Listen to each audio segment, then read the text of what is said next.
Pregnancy में अक्सर देखा गया है कि जब बच्चे की ग्रोथ कम कहते हैं तो पेरेंट्स में अक्सर डर हो जाता है, कंफ्यूजन हो जाता है कि ये कैसी रिपोर्ट। इसमें डरने या घबराने की बात नहीं है। हर प्रेगनेंसी में प्रेगनेंसी के समय के हिसाब से यानी जेस्टेशन एज के हिसाब से बच्चे की एक एक्सपेक्टेड ग्रोथ होती है। उसका वजन, उसके आसपास का पानी प्रेगनेंसी के ड्यूरेशन के हिसाब से चलता है। इस चीज को हम ग्रोथ स्कैन पर ग्राफ्स पर मॉनिटर करके देखते हैं।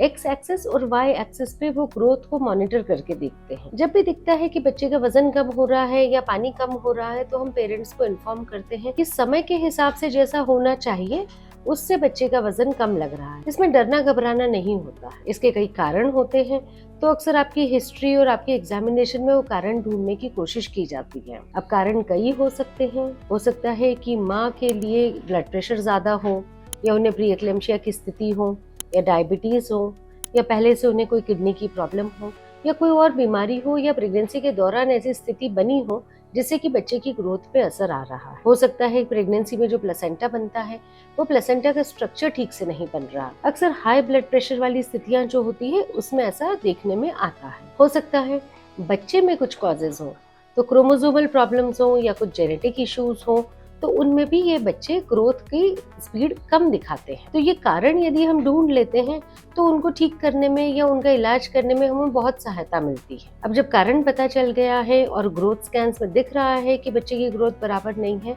तो आपकी डॉक्टर उस हिसाब से आपकी ट्रीटमेंट प्लान करती है। अक्सर आपको मल्टीविटामिन है, सप्लीमेंट्स है, हाई प्रोटीन डाइट है। यदि आपकी लाइफस्टाइल ऐसी है जिसमें बहुत स्ट्रेसफुल है या वर्किंग मदर्स हैं, तो आपको रेस्ट करने के लिए भी बोलेंगे। आपके आराम का ड्यूरेशन बढ़ाने के लिए आपका खान पान बदलने के लिए कहेंगे।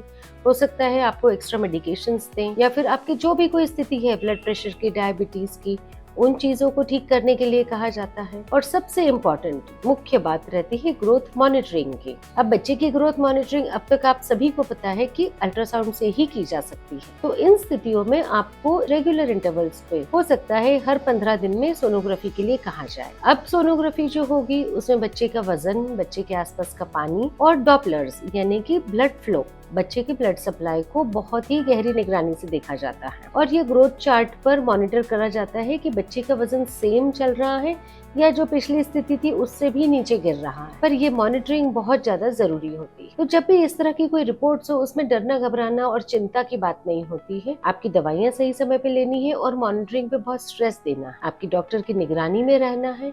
और अक्सर जो ग्रोथ के कम वाले बच्चे होते हैं उनके लिए इस निगरानी की वजह से एक सेफ डिलीवरी तक हम जाते हैं। हो सकता है इन बच्चों को हमें समय से पहले डिलीवर करना पड़ जाए यदि इनकी ब्लड सप्लाई में कुछ दिक्कत आने लग जाती है, और ऐसे बच्चों को हमें नियोनेटल आईसीयू में भी रखना पड़ सकता है। पर ये बच्चे डिलीवरी के बाद अच्छी ग्रोथ दिखाते हैं जिसे हम कैचअप ग्रोथ कहते हैं। तो एक डॉक्टर की अच्छी निगरानी, एक ग्रोथ मॉनिटरिंग बहुत इंपॉर्टेंट है। तो आपको आपके फीटल मेडिसिन स्पेशलिस्ट और ऑब्स्टेट्रिशियन की निगरानी में ही रहना होगा। इस संबंध में आपका कोई भी सवाल हो, कोई भी क्वेरी हो, तो आप मुझसे पूछ सकते हैं, मैं उसका जवाब दूंगी।